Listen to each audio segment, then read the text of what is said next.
आप सभी का स्वागत है आपके अपने चैनल पे जिंदगी का निचोड़। और आज हम आपको लेके आए हैं मिस्टर प्रमोद कौशिक सर, जो कि गवर्नमेंट पीटीआई टीचर है और ये एक इंटरनेशनल स्पोर्ट्समैन रह चुके हैं। सर, आप अपने बारे में हमारी प्यारी जनता को कुछ बताइए। नमस्कार, मैं प्रमोद कौशिक। मैं अपने बारे में बताना चाहता हूँ कि जो खेल और खिलाड़ी, इनका संबंध समाज से काफ़ी जुड़ा हुआ होता है। ये यूँ कह लीजिए कि जो खेल है और खिलाड़ी है, ये दोनों समाज का आईना होता है। तो समाज यदि वो खेल के अंदर यदि नियमों को लागू करना सीख जाता है, क्योंकि बहुत सारे रूल रेगुलेशंस इसमें होते हैं, यदि वो खेल को अच्छे ढंग से पालना करना सीख जाता है, तो वो समाज में भी वो जितने भी उसके नियम हैं, कायदे कानून है या संस्कृति है, वो हर किसी की इज्जत करेगा, उसको नियमों की पालना करेगा। बिल्कुल सर। और सर, आपके फैमिली मेंबर्स में कौन कौन है सर? फैमिली मेंबर में मेरी अभी मदर है, मेरे फादर भी हैं और उनसे मैं काफ़ी सीखता रहता हूँ। मेरे फादर साहब हैं, उनकी जो लाइफ है वो गजब की रही है। आज भी वो सुबह 4 बजे सुबह जैसे उठना, दिन भर हार्ड वर्क करना, 74 ईयर्स के वो हो गए हैं, लेकिन ऐसा कोई काम नहीं जो आज वो ना कर सकते हो। और सर, आपकी एजुकेशन क्वालिफिकेशन सर? मेरी एजुकेशन क्वालिफिकेशन है BA BPEd और MA फिजिकल एजुकेशन, MPhil और NIS wushu martial art, Chinese martial art है, उसके अंदर आपने 6 वीक सर्टिफिकेट किया हुआ है। और आपका sir main sport sir? Main sports देखो, मैं जब स्टार्टिंग की थी, मैंने रोहतक से विश्वकर्मा स्कूल है, तो वो जिदोजिदाई में होगी क्योंकि मुझे थोड़ा लड़ाई झगड़े का ज़्यादा ही शौक रहता था।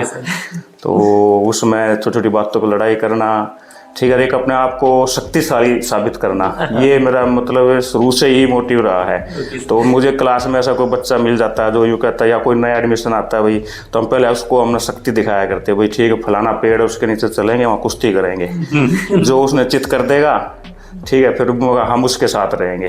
तो हमारी इस तरह की वो रहा करती है। तो बचपन में वैसे लड़ाई झगड़े नहीं हुआ करते कि भी दुश्मनी वाले, लेकिन इस तरह की भाई एक शक्तिशाली अपने आप को बॉडी बिल्डर बनाना उस टाइप में रहता था।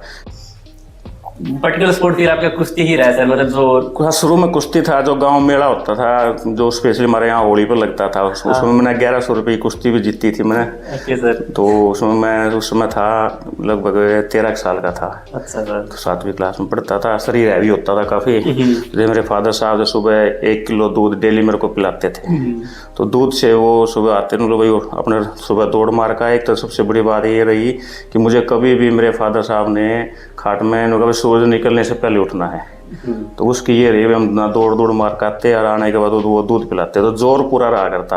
तो उन्होंने जो DP थे सुभाष जी, आज मेरे को याद है, तो उन्होंने कहा भाई तेरे अंदर ताकत तो काफ़ी है, पर तू उसको बॉक्सिंग कर तू। और उसी समय उसने कोई ये कहा था भाई कि जो ज़्यादा कीड़े खा जाएगा ना, उसको मैं 1 महीने के लिए दूध फ्री दूंगा। अच्छा। अपनी ओर से पिलाऊंगा। तो ना आधा किलो दूध 1 महीने तक हमें 2 बच्चों को पिलाया, एक था बजरंगी और एक मैंने। तो मेरे मुझे याद, उस समय 62-63 केले मैंने खाए थे। तो एक टाइम में बैठ करके। तो उसमें क्या था कि प्रैक्टिस बहुत करते थे, वो जो डाइट था वो पूरा अच्छा डाइजेस्ट भी हो जाया करता। तो ऐसी कई बातें हुई थी। तो बॉक्सिंग स्टार्ट की मैंने, इंटर कॉलेज खेली मैंने, इंटर कॉलेज में ब्रॉन्ज मेडल मेरा, फिर इंटरनेशनल भी खेला मैंने, कैंप में भी 2 बार सिलेक्ट हुआ कॉलेज लेवल पे। तो ताइक्वांडो गेम में फिर मैं इंटरनेशनल तक भी गया, नेशनल गेम्स भी खेला मैंने इसके अंदर। तो ताइक्वांडो में फिर काफ़ी खिलाड़ी भी तैयार करे। +2 करने के बाद में फिर जैसे घर पे सबके साथ समस्याएं थी, रोहतक में बेरोजगारी बहुत ज़्यादा थी, उनसे बचने के लिए वो ज़्यादातर क्या करते थे भाई, लड़ाई झगड़े भी करते थे, डकैती भी डालते थे, चोरी भी करते थे। अपन वो उस लाइन में तो नहीं गए कभी भी, ना उनका साथ दिया कभी, लेकिन घर की जो समस्याएं थी वो सबके साथ कॉमन थी उस टाइम पे।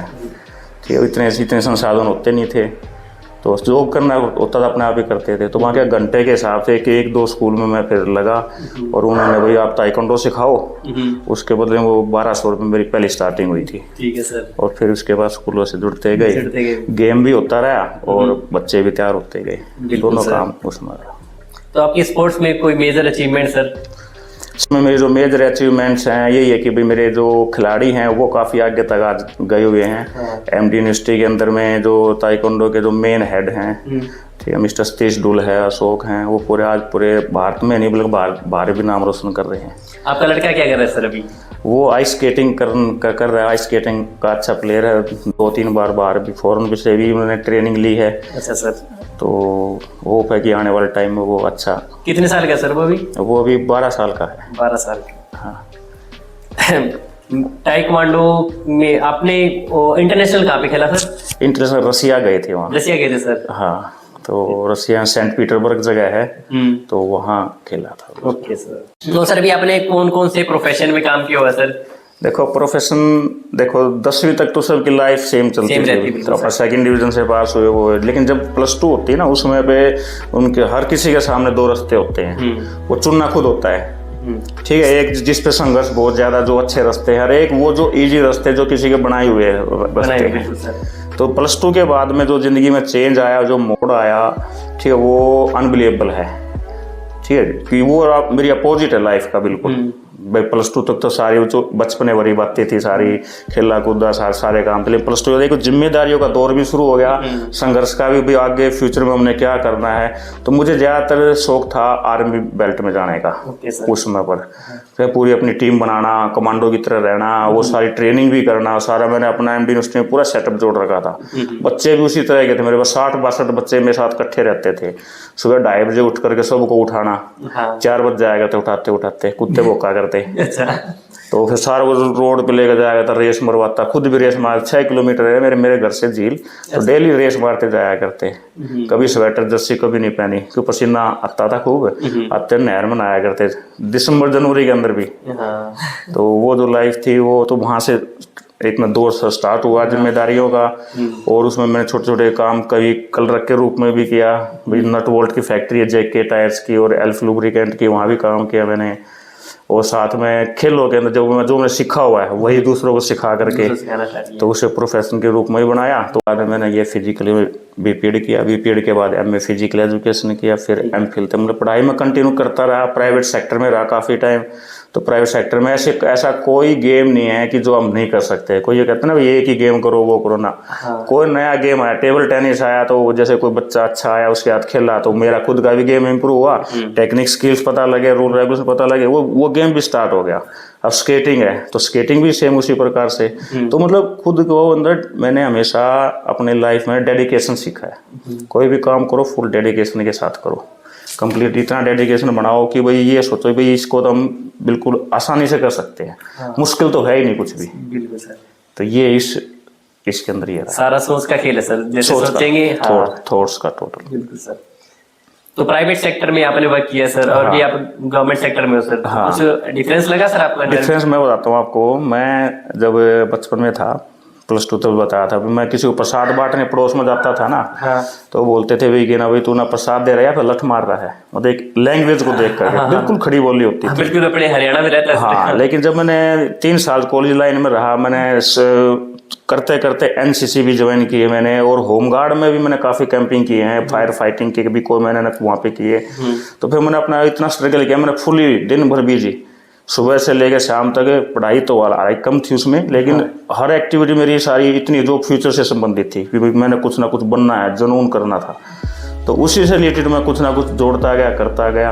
और जब फिर वो हिंदी मेरी आई तो उसी हिंदी के बेस पे CBSE स्कूलों ने मेरे को बोला भाई इंग्लिश तो इतने नहीं जानते, लेकिन इनकी हिंदी तो मध्य प्रदेश वाली हिंदी है। ये अलग मिस्टर अलेक्जेंडर ने मेरी मैं बातों से प्रभावित हो गई। जैसे अब आप ये ना इंटरव्यू ले रहे हो तो आपके कुछ थॉट होंगे, तो थॉट मेरे पास हर टाइम होते थे, सपने भी आते थे, उन थॉट्स के आते थे कि मैंने वो करना, ये करना। बाकी बच्चों की तरह लाइफ नहीं भाई कि मैंने कभी भाई कुछ जैसे होते हैं कोई आशिकी में पड़ जाता है, मैंने वो लाइफ कभी नहीं जी इसी तरह से। मतलब उस लाइन की ओर तो कभी गए को नहीं। कोई मेरे फ्रेंड सर्कल में या मेरे जो स्टूडेंट रहे हैं वो इस लाइन की ओर जाते हैं ना, तो मैं उनको भी कहा करता है तो कभी कर लियो। बिल्कुल इस बनी बनाई लाइन पर दुनिया चलती है, कुछ अलग से काम करोगे ना तो दुनिया में जाने जाओगे, ना तो बहुत से ऐसे ही आए और ऐसे ही चले जाए। बिल्कुल सर। क्यों आज की जनरेशन में सर काफी लड़के हैं जो यंग जनरेशन, उनका ये अलग ही डाइवर्टेड पाथ है, उसी में चलते हैं, इसमें मजे आते हैं उनको। जैसे खास कर हो गया इनको लड़कियों वाला हो गया सर, या फिर ड्रग्स वगैरह हो गया, और कोई आदत गलत आदत डाल ली, ड्रिंक करना स्टार्टिंग ईयर में, उनके लिए सर आप क्या कहोगे? ये मैं बताता हूँ कि मेरे जो बचपन से मेरे जो दादी जी थे उन्होंने मुझे हमेशा दूध पिलाया। कभी पेरेंट्स ने एक चाय देने की कोशिश करी ना, इनको चाय नहीं दे रही, दूध पिला। दूध पिला। उसका ये फल रहा है कि वो जो संस्कार बचपन से बने हुए हैं ना, जब तक मैं पूरा बड़ा हुआ, 25-30 साल तक मेरे अंदर एक भी किसी का आया भी नहीं था, किसी चीज का भी। ना ही मेरे साथ ऐसा कोई बच्चा बैठ सकता था वो जो कोई स्मोकिंग करता हो, या वो ऐसा था कि वो धुआं चढ़ जाता है, लेडीज चढ़ता है ना भाई, जो नहीं करते हैं, तो वो इस तरह से होता, जी में चलाना सारे काम होते थे। तो हमारी जो उधर का आज भी एरिया है वो देखो नशों से बचा हुआ है। और जो खिलाड़ी है उसने वो तो नशे से बच के रहेगा तो ही वो खिलाड़ी बनेगा। यदि वो खिलाड़ी है तो अपना पता लग जाएगा भी इसके अंदर कोई ड्रग्स कोई नशा वगैरह नहीं होगा। ठीक है, सप्लीमेंट वगैरह कुछ थोड़े बहुत आजकल यूज कोचेज की सलाह से होने लगे, लेकिन बच्चा आज भी उतना खराब नहीं है ना ही पहले थे। खिलाड़ी को पता है उसने संघर्ष करना, मेहनत करा तो ही उसने पसीना बहाएगा तो ही वो जीतेगा। तो ही जीतेगा सर, बिल्कुल सर। तो ये खिलाड़ी का है। तब ये गवर्नमेंट सेक्टर में आके आपको कैसा लग रहा है सर? गवर्नमेंट सेक्टर मैंने प्राइवेट सेक्टर में भी खूब मेहनत की है और मेरा हमेशा बच्चों से ही लगाव रहा है। हाँ सर। कि मैं कभी भी ये नहीं देखो तनख्वाह मिलती है एक दिन, बाकी दिन वो तनख्वाह यूं याद नहीं रहती मेरे को कितनी मिली कितनी, वो नहीं याद है। लेकिन जो बच्चों से लगाव रहना भाई, डेडिकेशन के साथ उनसे मैं अपने दिन याद करता था भाई कि मैं इस लेवल पे रहता तो मैं क्या सोचता। उन्हीं के जरिए मैं ऐसा कोई बच्चा नहीं आज जो आगे कितने बड़े बड़े लेवल पे गए हैं बच्चे, तो वो याद करते हैं क्योंकि मैं हमेशा उनसे दिल से जुड़ा रहा। और वो इसलिए नहीं कि हमने उसको अच्छा बनाना है, इसलिए भी कि मैं उनको अपने आप के उनके अंदर में अपने आप को देखता था। तो और मेरी एक थोड़ी सी थॉट ये भी है भाई किसी के बच्चे को ना बिगाड़ो ना, भी किसी को बना नहीं सकते तो बिगाड़ना भी नहीं चाहिए। और नहीं तो यदि अपनी लाइफ में अगर एक या दो बच्चों का जिंदगी सवार देना तो जिंदगी में नूर रहेगा भी, क्योंकि किसी ने को अच्छा बनाया है। तो एक या दो बच्चों को ऐसा बना दो कि जिस काम को भी एग्जाम्पल दे भी मैंने तो उस बच्चे को ऐसा बनाया। जरूर करना चाहिए इंसानियत के नाते, बिगाड़ने की बजाय किसी को अच्छा बनाने का। मैं आप सभी को बताना चाहता हूँ, ये सर मेरे भी टीचर रहे हैं, इन्होंने मेरे को भी बहुत आगे तक खिला के लेके आए हर चीज के अंदर। मेरा मेन गेम बैडमिंटन रहा है, फिर मैंने टाइकोवांडो सर के आने के बाद स्टार्ट किया है। मैं इन्हीं का स्टूडेंट हूँ। जहाँ भी सर लेके जाते थे हमको खिलाने के लिए, जैसे हम संगरूर भी गए हैं और रोहतक भी गए खेलने के लिए, जहाँ भी जाते सर को इतनी रिस्पेक्ट मिलती, सर वहां जाके कोच ही बन जाते थे, कोच की चेयर पे जाके बैठ जाते थे। जहाँ पे जो भी कोई भी मैनेजर बैठा हो, कितना भी हाई लेवल का हो, पहले सर के आगे पैर छूता था वो। मैं इंस्पायर हुआ सर से इतना ज्यादा, मुझे इतनी ज्यादा रिस्पेक्ट, क्योंकि सर ने अपने टाइम में काफी ज्यादा मेहनत की है हर स्पोर्ट्स के अंदर, हर जगह सर ने पहचान बनाई है अपनी, और उसी का नतीजा उनको हर जगह रिस्पेक्ट मिलती है। तो ये इसका मैं आपको बहुत बहुत शुक्रिया करता हूँ। देखो ये बातें पहुँचा रहे हो, लेकिन इनका सारा श्रेय ये है कि मैंने कभी भी ना किसी का बुरा करना नहीं सोचा। भी काम तो अपने आप अच्छे होते जाते हैं। हाँ। कभी भी अंदर से किसी का बुरा मत सोचो। तो मेरी कोशिश ये रहती है जो छोटा बच्चा हो, यदि उसको भी कोई गलत बोलता है ना तो समझो भी वो गलत है, उसको भी प्यार से लाड से किसी तरह से समझाओगे तो वो समझ जाएगा। तो कभी किसी को मतलब दुख मत दो। तो मेरी आदत शुरू से रही है कि किसी को किसी भी तरह से दुख नहीं पहुंचना चाहिए, चाहे छोटा हो चाहे बड़ा हो चाहे कोई भी हो उसमें। तो जब तो इतनी बात होगी तो वही सबसे लगा बना रहेगा। बिल्कुल सर। स्पोर्ट्स क्या करता है, उसको एक लाइफ जीने का ढंग सिखाता है। बिल्कुल सर। तो वो सारी वो चीजें ना भाई कमजोर होगी भाई वो सुसाइड कर लिया वो कर लिया, खिलाड़ी कभी इस तरह नहीं करेगा। ठीक है, तो वो चीज वो तो लाइफ को जीने का ढंग है, वो स्पोर्ट्स सिखाता है। शरीर को अच्छा बनाना, शरीर अच्छा स्वस्थ रहेगा तो हर चीज का एंजॉय कर सकता है। और मैडम ने उनको पूरी एजुकेशन मैथ साइंस इंग्लिश वो एक नंबर कम होते हैं, उनको दुख होता है। हाँ, तो दोनों से तालमेल बन करके आज ये है कि उसी का वो है कि बड़ी गुड़िया वो टेबल टेनिस की अच्छी प्लेयर है, स्केटिंग की भी बहुत अच्छी प्लेयर है। यूं नहीं काफी आगे तक भी गए हैं, पता ही होगा आपको। बिल्कुल सर। और दूसरा फिर पढ़ाई में भी अब उसने नीट क्वालिफाई किया, तो मेरे लिए बड़ी गर्व की बात है भाई। गवर्नमेंट उसमें कॉलेज लेना 615 नंबर लिए हैं। 615 हाँ, इसी साल सर? इसी साल लिए हैं। तो अभी तो नीट का इतना ज्यादा कंपटीशन है सर, बच्चे 3-3, 4-4 साल से लगे पड़े उसकी तैयारी करने में, पर फिर भी निकल लेना उनका। बिल्कुल बिल्कुल। तो देखो ये तो हमारे दोनों का तालमेल का ही फर्क है। तो बच्चों को तो आगे कम से कम अच्छे इंसान तो बनाए। बिल्कुल सर, सबसे जरूरी तो पढ़ाई बहुत जरूरी है, पढ़ाई भी और खेल भी दोनों को। मैं सभी को ये राय देता हूँ भाई दोनों चीज बराबर पैरेलल लेकर चलो। ये नहीं भी केवल पढ़ाई भी करवाते रहो। ऐसे बहुत से इसके भी फ्रेंड्स देखे होंगे जिनको चश्मे चढ़ जाते हैं, लेकिन अभी तक गुड़िया को बड़ी को चश्मे नहीं चढ़े हैं। अच्छा, डाइट भी कोई नॉर्मल कोई इतनी कोई हाई फाई डाइट लेती है, लेकिन वो स्पोर्ट्स के कारण सिर्फ स्पोर्ट्स के कारण फिजिकल एक्टिविटी रहती है सर, तो काफी मतलब बॉडी के अंदर ब्लड सर्कुलेशन हर चीज की बहुत जरूरी है सर। बिल्कुल बिल्कुल। तो वो उस वजह से तो स्पोर्ट्स और स्टडी दोनों का तालमेल होना बहुत जरूरी है। एक भी कम नहीं है कि उसकी कम है या वो ज्यादा या वो कम, ऐसा नहीं। एक सर जैसे रहता है स्टूडेंट लाइफ में, मतलब कोई बच्चा, जैसे मैं ही ले लूं, जैसे मेरी भी दिक्कत आई थी, जैसे मैं बैडमिंटन खेलने लग गया तो एक शौक चढ़ गया था, तो यार जैसे एक बड़े लेवल पे बैडमिंटन खेलते हैं, बट घर से फैमिली कंडीशन देख के लगता है अगर बैडमिंटन में कुछ नहीं बन रहा तो फिर क्या करेंगे आप, और फिर तो मर गए बिल्कुल। एजुकेशन, अगर आपको पूरी प्रोफेशनली बैडमिंटन में जाना है तो आपको थोड़ा एजुकेशन में आप पीछे ले करोगे, तो एक बहुत मुश्किल रहता है बच्चे के लिए चुनना भी, मैं स्पोर्ट्स के अंदर जाऊँ या फिर एजुकेशन फील्ड में चलता रहूँ, तो उनके लिए सर आप क्या कहोगे? देखो ये डिसीजन मेरा खुद का अनुभव ही बताता हूँ मैं, जब बच्चों से रहा हूँ ना, तो ये समस्याएं सबकी जीवन में आती है। हाँ सर। जो +2 के बाद जो दिक्कतें आती है ना, वो 2 रास्ते की चुनने की, कहना आसान है लेकिन सबसे कभी उस रास्ते पे आगे जाते जाके सोचते यार उस रास्ते पे चल पड़ता तो मेरे को मैं इजी होता, मैंने ये बन चुका होता या फिर ये होता। भले तुम स्पोर्ट्स में जाते हो, गया मैंने स्पोर्ट्स ना करके मैं वहां जाता तो ये होता, और वहां से वापस आना बड़ा मुश्किल होता है। बिल्कुल सर। तो उस दौरान पे हमेशा अपना एक अल्टरनेट जरूर लेकर चलो, ठीक है। देखो जब बच्चा शुरू में जाता है तो हम 6 या 7 सब्जेक्ट क्यों पढ़ते हैं, एक ही ना पढ़ें, यदि बचपन से हमारा जो एम सेट हो।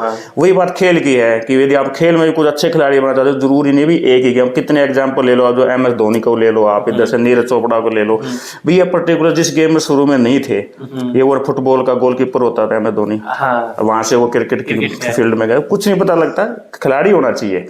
वो जो कहते हैं कि ना पानी तो हमेशा झील में आकर रुकेगा, तो कहीं भी जाओ अपना करो, करते रहो, ठीक है। जब करते रहोगे तो कोई ना कोई उसको पहचानने वाला, कोई ना कोई जोहरी मिलेगा, कोच मिलेगा, उसको प्लेटफॉर्म देगा।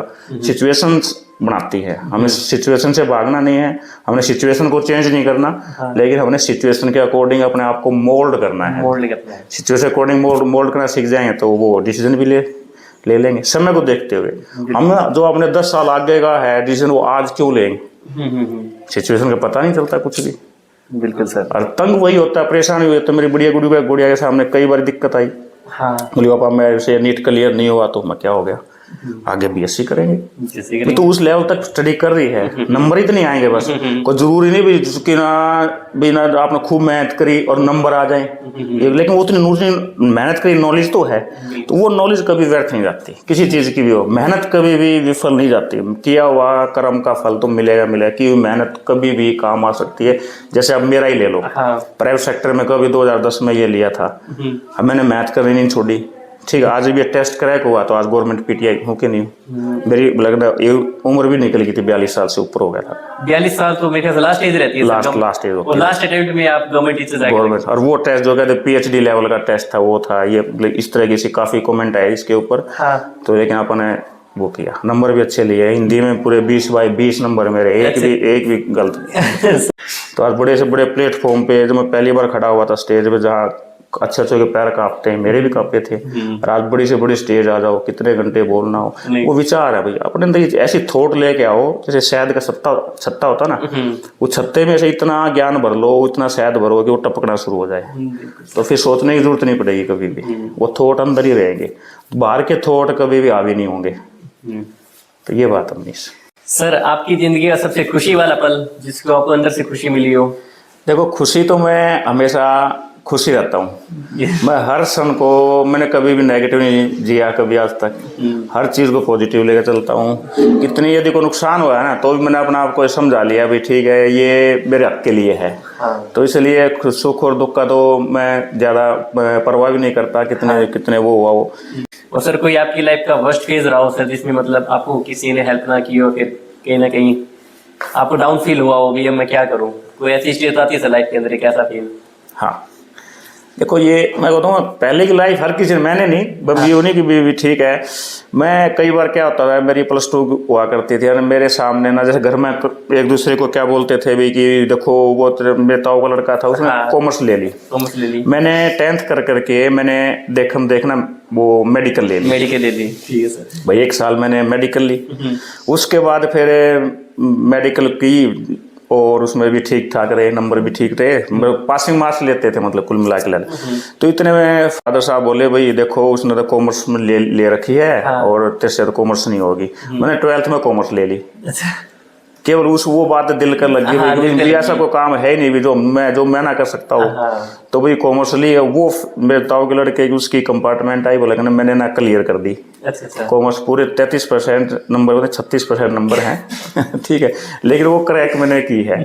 तो उसमें वे जो समस्याएं थोड़ी आई ना, मैं बताता हूँ कि जैसे घर के काम थे, सुबह प्रैक्टिस थी, शाम की प्रैक्टिस थी। वे सुबह जैसे कि अपने वही पशु भी रखते थे, तो उनका जो चारा चूरा लाना ले जाना सारा जिम्मेवारी, बड़ा भी मैं ही था तो वो सारी मेरी थी। तो वो कर रहे थे। बीच बीच में जैसे भैंस को नहलाना तो वो नहीं एक आधी बार रहता था ना, तो फादर साहब गुस्सा करते, आज ये ऐसे ही है वह है, तो घर में सबके साथ होता है। तो मैं उससे बचने के लिए +2 बोर्ड की ईयर में जाकर पार्क में बैठ के पढ़ता था। अच्छा। और उसका मुझे कई बार ऐसे सुनने को मिलते थे कि भाई तू कौन से तीर मारेगा देख लेंगे। बिल्कुल सर, ताने आते हैं सर। तो वो तो ताने दे रहा, वो फिर मैं वो कई बार मैं पढ़ने भी नहीं गया उसको देखते हुए। तो इसमें थोड़ा थोड़ा डाइवर्ट तो देखो एजुकेशन में संघर्ष में हर जगह होता ही होता है। बिल्कुल सर। और जो सर आजकल जो बच्चे हैं सर, उनकी मतलब लाइफ के अंदर एक डिप्रेशन और एक स्ट्रेस वर्ड आया हुआ है सर। वो बातें अपने पेरेंट्स को बता ही नहीं पाते वो, क्योंकि उनकी अटैचमेंट नहीं रहती है। आपके अकॉर्डिंग सर पेरेंट्स का बच्चों की तरफ कैसा बिहेवियर होना चाहिए सर? मनीष, मैं इस बात को बिल्कुल फैमिली कहना चाहूँगा, और हर पेरेंट्स ने ऐसा कहना चाहिए कि वो बच्चों के साथ ना एज ए फ्रेंड वर्क करे। बिल्कुल ठीक है, खुल के जिए एज ए पेरेंट्स नहीं, क्योंकि पता है पेरेंट्स की आजकल होप बहुत ज़्यादा हो गई है। ठीक है, ले दे करके पहले क्या होता था भाई कि सबको भाई मेडिकल लाइन ही नजर आती थी या फिर IIT नजर आती थी। तो इतने फील्ड है, स्पोर्ट्स फील्ड अपने आप में आज के अंदर क्या नहीं है उसके अंदर, कितने रिसर्च बाकी हैं, कितने इसके थीसिस रख सकते हो, तो क्या नहीं है इसके अंदर ये बताओ।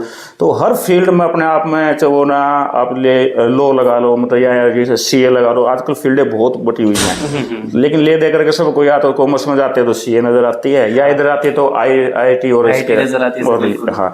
लेकिन वही अच्छे बच्चे जो टॉपर बच्चे यदि वो स्पोर्ट्स फील्ड में और तो वो और भी इन्वेंशन कर सकते हैं। एक अच्छा फिजियोथेरेपिस्ट भी एक प्लेयर के पास होता है, ठीक है, एक अच्छा डॉक्टर भी उनके पास होता है, MBBS MD डॉक्टर होता है। तो वहाँ भी वो पर्टिकुलर वो प्राइवेट हायर कर लेते हैं। तो बहुत सारी चीज़ें हैं, वो फील्डें बहुत बड़ी हैं, लेकिन उन्हें निराश कभी नहीं होना चाहिए। और दूसरी बात, आजकल बच्चों को बचपन से ही नाजुक ज़्यादा बनाया जाता है। पहले तो होप की बात बताई मैंने आपको कि बिना पेरेंट्स को जो ज़्यादा होपफुल होता है वो ये नहीं देखते बच्चे का इंटरेस्ट किस ओर है, और वो देखने से पता लगेगा। जब उसके साथ इन्वॉल्व होगे ना, उनके साथ खाना खाओ, उनके साथ कोई ना गेम गूम खेलो, पिकनिक पे लेके जाओ, बचपन से आदत डालो भाई वही चलो भाई बहुत बिजी लाइफ होगी है सारा दिन, लेकिन हफ्ते में 1 दिन तो दे सकते हैं। कम से कम एक टाइम का खाना पूरी फैमिली में बैठ के खाना चाहिए। अब हमारे अंदर यही है, हम भले हम ब्रेकफास्ट लंच ना ले, लेकिन रात का 2 डिनर हम लगभग इकट्ठे बैठ के खाते हैं। तो दिन भर की बातें खाने पे हो जाती है सारी, बताते रहते हैं। तो कई बार ऐसे होते बोले जो मेरी बिटिया है वो अपनी मदर को इतनी बात नहीं जितनी मेरे को शेयर कर देती है। उनको पता पापा नहीं मत देनी है। तो एज ए फ्रेंड बन के रहो। और जो ये ना देखो सिचुएशंस के ऊपर ना ये हावी मत होने दो कि तूने यदि ये क्रैक नहीं होगा तो जैसे दुनिया ही लुट गई है। ऐसा कुछ नहीं, दुनिया बहुत बड़ी है, ठीक है, लाइफ भी बहुत बड़ी है। तो लाइफ को जीने का ढंग सिखाना चाहिए पेरेंट्स को, ठीक है। जब तो ये स्ट्रेस टेंशन इनकी कोई वैसे के खिलाड़ी की लाइफ में तो वैसे भी नहीं होता, क्योंकि वो तभी हावी होती है जब केवल वो उसके ऊपर फोकस की भाई यदि ये मुझे नहीं मिला तो फिर मैं समझो जिंदगी खत्म होगी। तो कभी ऐसा नहीं है, पार्ट लाइफ के बहुत सारे पहलू होते हैं, उसके हर पहलू में जियो, ठीक है, हर पहलू में खुशी का पल निकालो, ढूंढो सर्च करो, और बहुत कुछ है। बिल्कुल सर, क्योंकि पेरेंट्स का आज की जनरेशन में अगर अपने बच्चों के साथ फ्रेंडली नेचर नहीं रहेगा ना सर, तो कल को अगर बच्चा गलती भी कराएगा ना बाहर, चाहे कुछ गलत काम हो गया तो वो पेरेंट्स को नहीं बता पाएगा। फ्रेंडली नेचर होगा तो आराम से पापा आज में से ये गलती हो गई, बिल्कुल तो फिर हेल्प मिलेगी उसको और कोई बर्डन भी नहीं आएगा उसके ऊपर, और सोल्यूशन भी निकलेगा। पापा उसको हो सकता है अभी 2 थप्पड़ लगा दे, बट चीजें सोल्व आउट हो जाएगी लास्ट में जाके। आजकल देखो ज्यादातर जो माहौल चल रहा है भाई, बच्चा किसको बताता है? अपने फ्रेंड्स को बताता है। फ्रेंड्स को बताता है, जो घर में माँ बाप को नहीं पता होता, जबकि पता होना चाहिए माँ बाप को भी। जरूरी वो है सर, सबसे ज्यादा तो वेल विशर वही है सर। वो तब है तब उनको टाइम देंगे, पूछेंगे बेटा हाँ आज का दिन कैसा रहा। तो ये चीजें बहुत जरूरी है। आज के टाइम में बच्चों को टाइम देना बहुत जरूरी है। और सर फिटनेस से रिलेटेड आप हमारी जनता को कुछ बताना चाहिए सर, उनको ये करना चाहिए डेली रूटीन? फिटनेस के लिए एक ही बात कहूँगा, ज़्यादा कुछ करने की जरूरत नहीं है। सुबह की एक दौड़ दिन भर की तंदुरुस्त रहना चाहते हैं, खुश रहना चाहते हैं, सुबह एक दौड़ जरूर मारो। और सूरज निकलने से कम ज़्यादा नहीं तो आधा घंटा पहले उठो। सारे रोग मुक्त रहोगे, स्वास्थ्य अच्छा रहेगा, दिन भर खुश रहोगे। सर जो आज की लाइफ में मतलब बच्चों के जो एंड्रॉइड फोन का यूज हो रहा है, छोटी उम्र में वो यूज करने लग जाते हैं, उनके लिए क्या कहोगे सर आप? इसका फायदा भी है तो नुकसान बहुत ज़्यादा है। फायदा कम है, नुकसान बहुत ज़्यादा है। ठीक है, तो बच्चे को कम से कम भी 12 साल से तो नीचे फ़ोन देना ही नहीं चाहिए, क्योंकि जो अंदर की हमारी जो रेज होती हैं, जो उसमें साइंटिफिक बात करें तो वो बहुत ही सॉफ्ट होती है और वो डैमेज होनी शुरू हो जाती है। तो हमारे ग्लांस पे भी इसका साइड इफेक्ट पड़ता है। जैसे मैं फिजिकल टीचर ही बताता हूँ, बच्चों को भी बताता हूँ। तो एंड्रॉयड फ़ोन से जितना दूर रहा जाए उतना बढ़िया है। ठीक है, छोटा फ़ोन ले लो, कोई ज़रूरी है तो फ़ोन में बात करने के लिए वो ठीक है। तो कम्युनिकेशन का साधन देखो बहुत बेस्ट है। पहले के समय भी कहीं बात ले जाया करते चिंता रहती थी, आज वो चीज़ नहीं है। तो इसे संपर्क सूत्र बहुत बढ़िया है। लेकिन यदि दूसरी ओर बात करें तो इसका आई साइट पे है, माइग्रेन जो सिर का दर्द है, ये सारी बहुत सारी समस्याएं हैं। ब्लड सर्कुलेशन अपसेट हो रहा है बॉडी का, वो सब इसी की देन है। तो कहीं ना कहीं। और सर जो स्टूडेंट या कोई भी सर जो स्पोर्ट्समैन बनना चाहता है, स्पोर्ट्स में आगे बढ़ना चाहता है, उनके लिए कोई मैसेज सर? मैसेज ये है, देखो स्पोर्ट्समैन बनो, अच्छी बात है। पेस भी बनाना चाहता है वो भी बहुत अच्छी बात है। देखो स्पोर्ट्समैन के लिए 3 मेन पिलर है। उन 3 मेन पिलर में यदि एक भी डाउन हो गया ना, वो सक्सेस नहीं हो सकता। 3 पिलर में स्वयं एक प्लेयर, दूसरा कोच और तीसरा माँ बाप। यदि माँ बाप ने सहयोग नहीं किया किसी भी तरह से तो भी वो स्पोर्ट्समैन नहीं बन पाएगा। यदि वो प्लेयर ने खुद ठान लिया भी कि भाई मैंने नहीं बनना, भाई पेन धक्का कर रहे हैं, हाँ, तो वो भी नहीं बन सकता। और कोच पीछे हट गया, भाई ठीक है, माँ बाप बेचारे हैं, वो भी कर, उसने उसको टेक्निक नहीं बताई या उसको वो सुजेस्ट नहीं करा, बार बार उसको वो नेगेटिव सेंस में बात करता है, हाँ, तो वो ऑटोमेटिकली बैकफुट पे आ जाएगा, वो फिर उसमें नहीं बन पाया। तो ये 3 जो मेन पिलर हैं, इन पे वर्क करना पड़ेगा तो सक्सेस मिलेगी डेफिनेटली सर। और सर आपका कोई लास्ट मैसेज हमारे समाज के लिए सर? समाज के लिए मैं मैसेज ये देना चाहूँगा कि सभी जीवन मिला है, इसको अच्छे ढंग से जियो। ठीक है, कि हमें यूँ नहीं भी आजकल हर कोई मनी माइंडेड है, सब पैसे के लिए वर्क करते हैं कि हर चीज़ में पैसा देखते हैं कि भाई मेरे को उस चीज़ में पैसा इतना मिलेगा तो मैं ये काम करूँ। तो हमें पैसे मनी माइंडेड ना हो करके हमें कुछ सेवा भाव के लिए भी करें जिससे हमें आंतरिक खुशी मिले। और ज़्यादा से ज़्यादा बच्चों के अंदर खेलो कूदो, और उससे खेलने से कि हमारा मन प्रसन्न रहेगा और हमारी जो ज़िंदगी है वो काफ़ी लंबी हो सकती है। तो मैसेज यही है कि आप सभी स्वस्थ रहे, हंसते रहे, खेलते रहें और मज़े में रहें। बिल्कुल sir, thank you so much sir, आपने हमारे लिए अपना कीमती समय निकाल के हमारी जनता को अपने विचार बताए। आज के लिए इतना ही, और अभी तक आपने हमारा YouTube चैनल सब्सक्राइब नहीं किया है, इसे सब्सक्राइब कर लीजिए और बेल आइकन को जरूर दबाइए, इससे आपके पास हमारी वीडियोस की अपडेटेड एट अ टाइम आती रहेगी। आज के लिए इतना ही, धन्यवाद। Stay safe, stay healthy.